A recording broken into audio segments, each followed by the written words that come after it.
Olá, meninos e meninas. Vamos conversar hoje sobre os hormônios e as meninas, né? Eu peguei essa imagem porque eu achei essa imagem assim fantástica para explicar muita coisa, né? Então você tem a fase inicial folicular, onde seu estradiol e sua progesterona estão baixas, né? E na fase folicular mediana para tardia, o que acontece, né? O seu estradiol aumenta muito, né? Vamos tentar conectar com o efeito do estradiol. Nesse momento que o estradiol sobe, ele estimula a sua produção de serotonina, mas ao mesmo tempo também ele aumenta a sua capacidade metabólica no sistema nervoso central, particularmente estimulando as mitocôndrias. E o estradiol é capaz de induzir a NOS, causando a produção de óxido nítrico, dilatando as suas artérias. Muito bem, nesse momento dessa fase 2, que é a folicular média para tardia, você tem um desempenho intelectual melhor. Nesse momento, por exemplo, recomendo que os homens não discutam com as mulheres, que possivelmente elas vão ganhar essa discussão, né? E o que acontece depois? Na fase da ovulação, tem uma coincidência muito interessante, que é o que? A testosterona vai lá para cima, né? Você tem o LH que surgiu estimulando a testo, então o hormônio luteinizante gera um pico de testosterona nessa fase 3, que é a fase da ovulação. O estradiol cai. Nesse momento, né, é quando a menina tem a enxaqueca menstrual, né? Ela começa a ter aquelas cefaleias menstruais com essa queda súbita do estrogênio, né? Mas também ela tem o aumento da libido, né? Porque a testosterona vai lá para cima. Então o limiar de desejo sexual, ou seja, do que eu chamo de manutenção da cópula, né, e da busca pela cópula, aumenta exatamente pelo aumento da testosterona. Nesse momento, né, você tem o começo do aumento da progesterona, que atinge o pico máximo na fase luteal. Essa progesterona é interessante, por quê? Pensa assim, a progesterona, ela não é só ela, né? Ela gera aquele caminho metabólico de produzir aldosterona, cortisol, né, e alopregnanolona. Mas voltando aqui um pouquinho para esse pico do estradiol, né? Nesse momento em que sua testosterona subiu, a sua libido aumenta. Então você quer ou mantém a intensidade ou o desejo da cópula. Quando esse estradiol seu sobe, né, ele também gera um estímulo via receptor beta de hipertrofia do seu endométrio, né? Porque é uma espécie de processo de adaptação para que você prepare o seu útero para receber a mórula. Mórula que tem esse nome em homenagem a Morus alba, porque parece uma amora, né? A célula que vai se implantar no seu útero. Mas o fato é que gera um processo de inflamação. Então, nesse momento desse pico de estradiol, vai bater com o pico de dores intensas se você tiver endometriose, né? Olha só que interessante quando você acompanha o ciclo, né? Você vai ter aumento de formação de prostaglandina lá no seu útero. Isso vai fazer uma hipertrofia, melhorar a perfusão sanguínea, preparando o seu útero para receber a mórula. Muito bem, depois, né, que essa progesterona começa a subir, essa progesterona vai causar umas mudanças interessantes em você, porque a progesterona ela pode gerar aldosterona. Gerando aldosterona, ela vai causar uma retenção hídrica em você, e aí você vai ter as pernas inchadas. Aí é aquele momento em que você tem aquela sensação de inchaço nas pernas, né? Outro ponto interessante é que essa progesterona pode gerar cortisol. Se gerar o cortisol, você vai ter uma espécie de resposta meio que estressante da vida. O cortisol vai estimular a endoleamina de oxigenase no seu cérebro. Ao estimular a endoleamina de oxigenase, ele vai pegar o triptofano, né? Vai converter ele para NAD, ou seja, vai aumentar sua capacidade redutora, seu potencial metabólico mitocondrial, exatamente preparando você para a inserção da mórula, tá? Ou seja, o fato de você engravidar, né? Mas esse aumento do cortisol pode fazer com que você tenha um aumento do quinolínico, e o aumento do quinolínico vai aumentar a neurotransmissão excitatória glutamatérgica. Com isso, você fica impaciente e irritadiça, né, nessa fase do luteal. Outro ponto interessante é que essa progesterona ela vai estimular a triptofano de oxigenase. Quando essa progesterona estimular a triptofano de oxigenase, você vai ter uma quebra do triptofano no seu fígado, ou seja, você vai pegar o triptofano do seu fígado e fazer a degradação dele para fazer B3 ainda, o NAD. Só que a sua serotonina vai cair, né? Automaticamente a serotonina no seu cérebro cairá também. E como essa serotonina no seu cérebro caiu, você vai ter o quê? Você vai ter mais compulsão por carboidratos e vai ter o comportamento que você vai oscilar, né, geralmente numa pessoa mais ansiosa, né? Mas outro ponto interessante que a gente tem que ventilar dessa queda da serotonina é que a serotonina, ela é o neurotransmissor antilibido. Então, nesse momento em que sua serotonina cai, a sua libido aumenta também. Olha que interessante esse fato, né? Outro ponto interessante é que o estradiol cai, mas na fase luteal média ele sobe um pouquinho.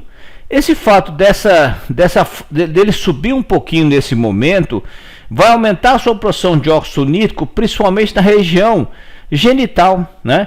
E o interessante disso tudo é que o óxido nítrico vai aumentar a sensibilidade dos seus terminais nervosos, né, na região genital, e o óxido nítrico também vai fazer com que você tenha uma leve dilatação no esfíncter que fica nas artérias que levam sangue até a vagina. Esse esfíncter relaxado, ele vai levar mais sangue para a vagina, automaticamente a sua vagina vai ficar mais túrgida, né? Diluindo a luz e ao mesmo tempo mais lubrificada. E quando você se excitar, vai haver um pico de produção de óxido nítrico, vai mais sangue para a sua vagina, você vai ter o extravasamento vascular, automaticamente a vagina terá o seu epitélio mais hidratado por secreção, né? Facilitando a penetração, e o óxido nítrico aumentado vai sensibilizar os terminais nervosos para que você tenha mais sensação do atrito quando houver a penetração.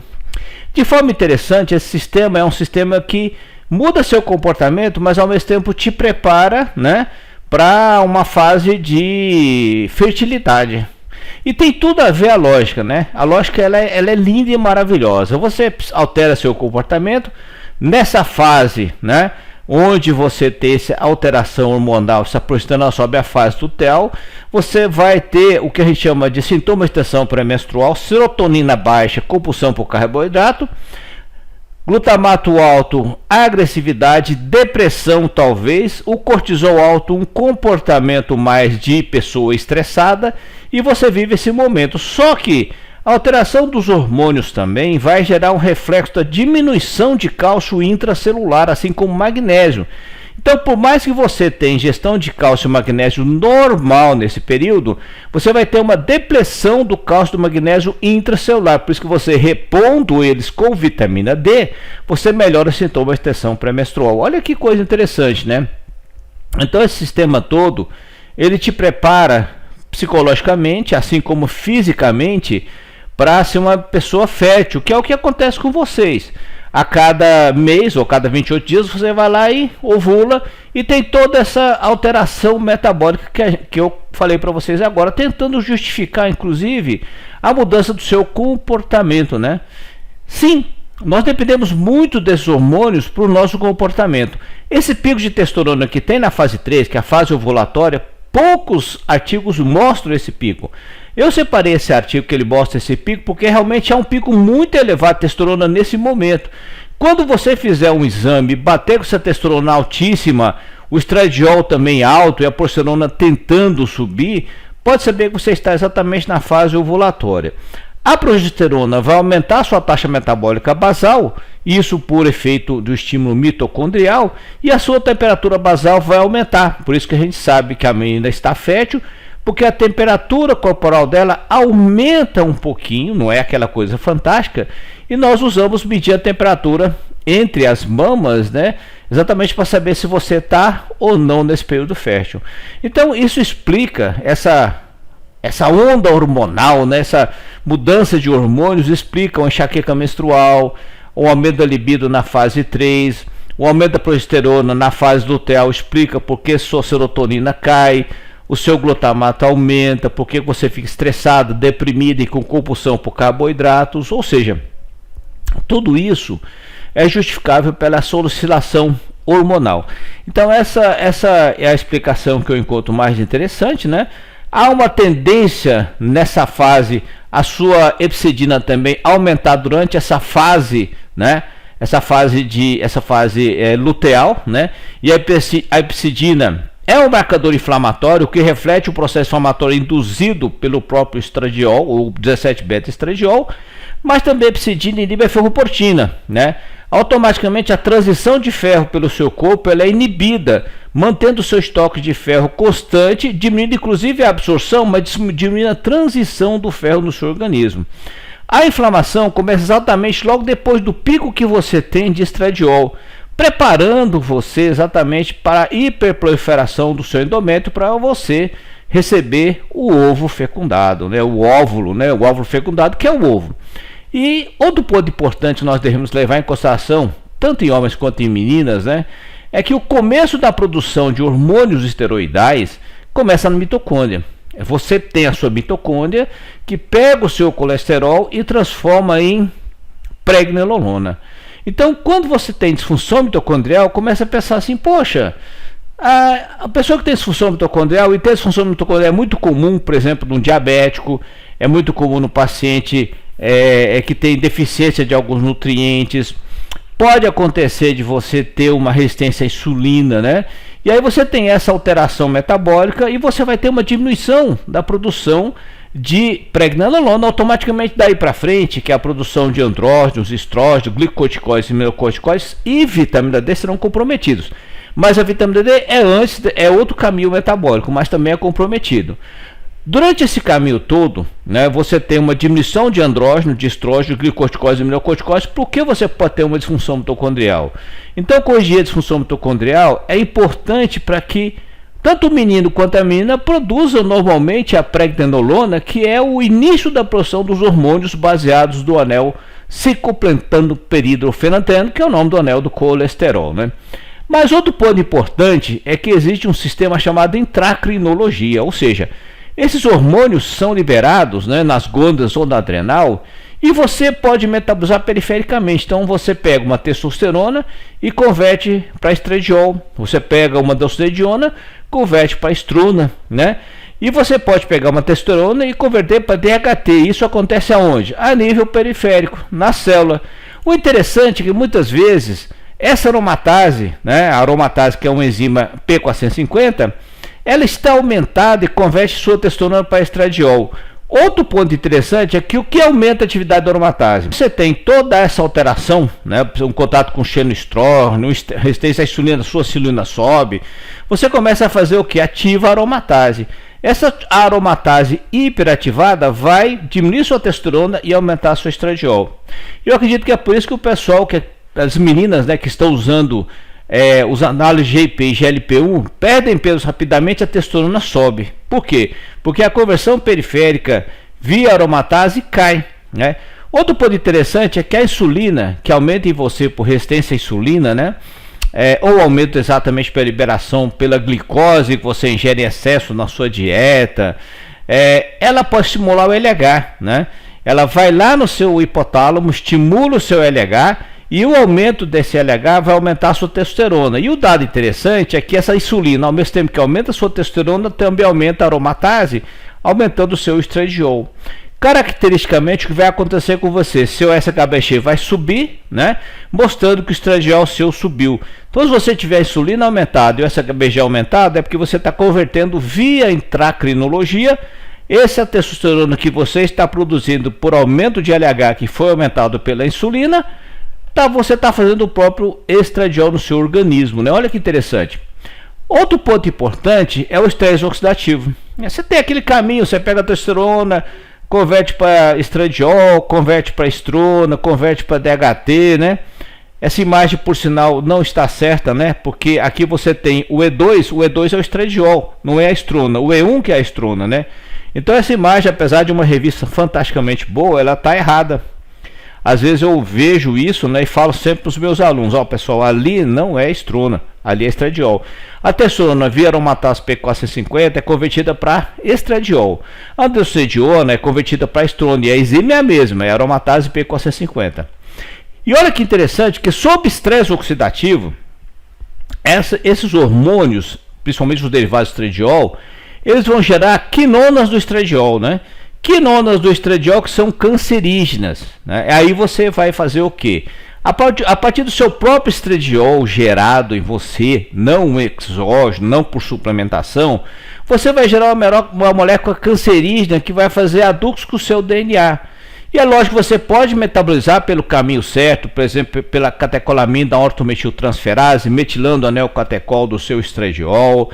Você pode sulfatar o seu produto, você pode ligar a glutationa fazendo um conjugado via glutationestransferase, mas se você tiver um estresse oxidativo que seja no local, que seja no seu fígado, você vai gerar um caminho metabólico para gerar o que nós chamamos de moléculas derivados por quinonas, né? Derivados de quinona que são cancerígenas. E aí você tem que usar antioxidantes para controlar. Então a menina que tem seus hormônios ali repostos ou que produz seus hormônios, se ela tiver estresse oxidativo em excesso, ela vai ter um risco maior de ter câncer de mama. Isso que a literatura mostra, né? Outro ponto importante é a menopausa, né? Que é lógico, quando você entra na menopausa, você tem o que a gente chama de fadiga das gônadas, né? Então você vai ter uma diminuição da resposta de produção de estradiol, né? Progesterona, consequentemente, o seu LH-FSH sobe, né? E aí você tem esse problema dos sintomas da menopausa, que tem várias consequências. Por exemplo, a depressão, a ansiedade, a diminuição da capacidade cognitiva, aumento de risco de arteriosclerose. Pensa no raciocínio básico, né? O estradiol. O estradiol aumenta a sua serotonina na região do hipotálamo, que tem o centro termorregulador, né?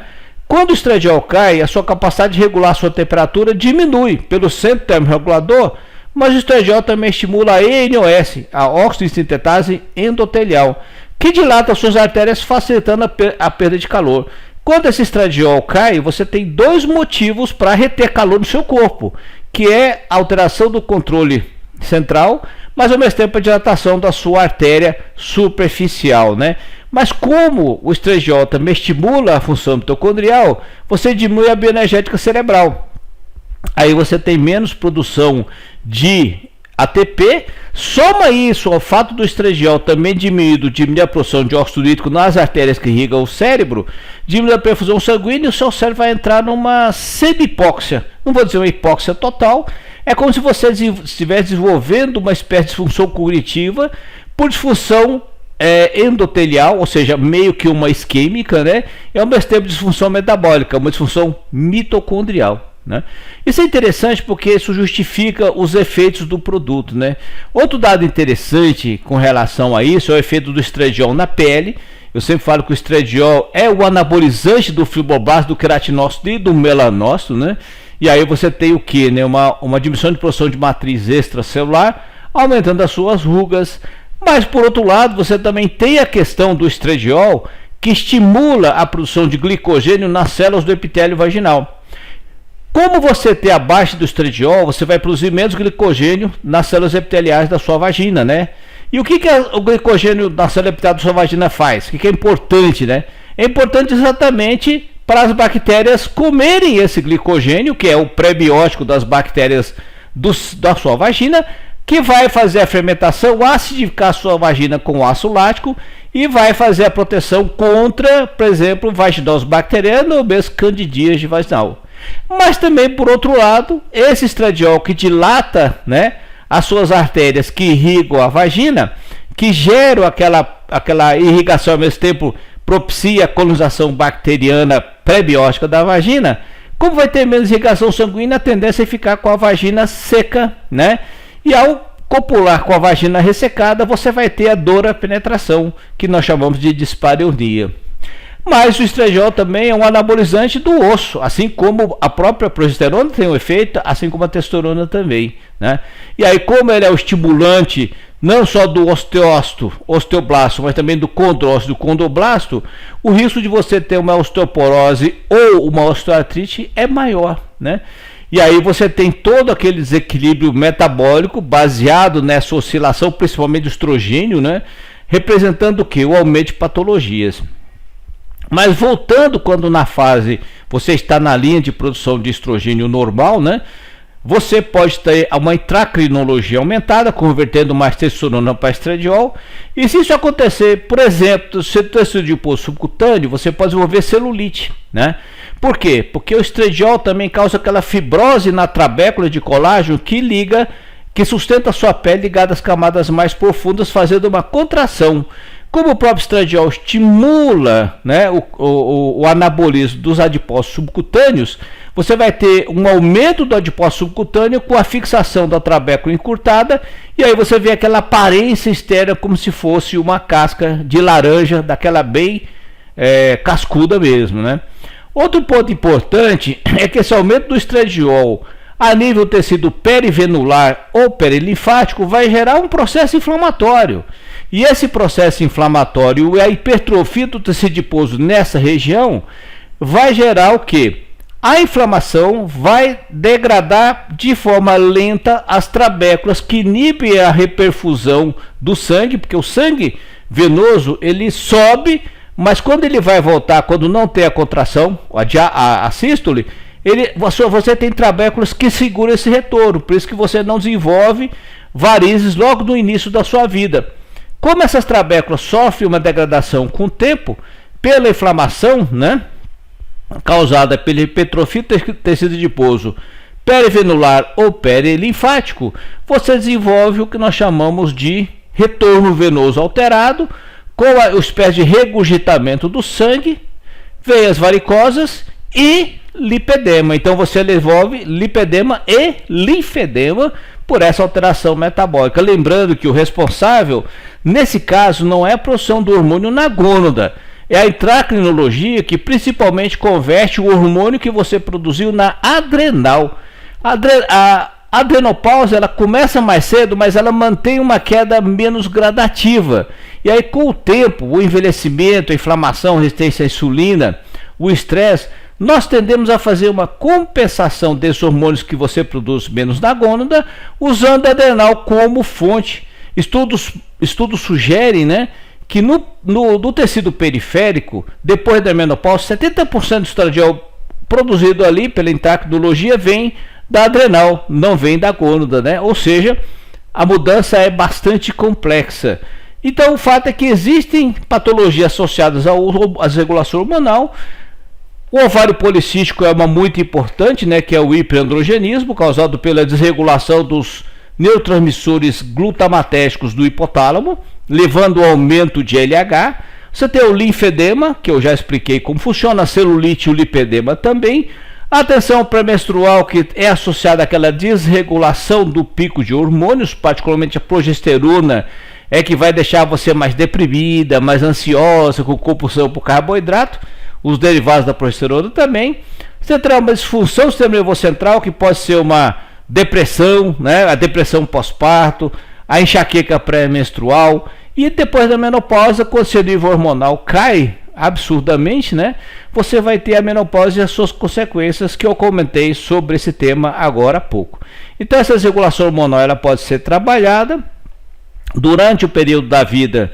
Você pode controlar os sintomas dessa desregulação hormonal, como por exemplo, antes mesmo da menopausa ou depois da menopausa, o lipedema, que estão falando muito, assim como a celulite, né? O linfedema aparece já numa idade mais avançada. A tensão pré-menstrual também você pode trabalhar, né, na compensação dos sintomas, ou mesmo até usar um contraceptivo, desde que o médico indique esse tratamento, né? E o ovário policístico trabalhando na resistência à insulina, porque o principal causa fisiopatológica do ovário policístico é a resistência à insulina, com o aumento do LH, com o aumento da produção de testosterona, com a inversão para DHT, o hiperandrogenismo, né? E na menopausa, o ideal é você fazer, se a menina puder fazer, não tiver risco de câncer ou de eventos tromboembólicos principalmente, né, fazer uma terapia de reposição hormonal. Mas para isso você tem que começar no momento certo, né? Você não pode começar de forma atrasada, tem que começar o mais cedo possível. Então, quanto mais cedo você diagnosticar que a menina está entrando na menopausa, melhor para você instituir uma TRH protetora para essa menina. E é lógico que você tem que avaliar os riscos associados a principalmente evento tromboembólico e câncer, particularmente mama, Mas você tem também aumento de câncer de ovário, também o câncer de endométrio que você tem que analisar. E fazendo isso com critério, você consegue fazer uma TRH na sua paciente com um nível muito baixo de risco, né? Legal, meus meninos? Essa era a abordagem hormonal que eu tinha para fazer para vocês. Beijão! E aí...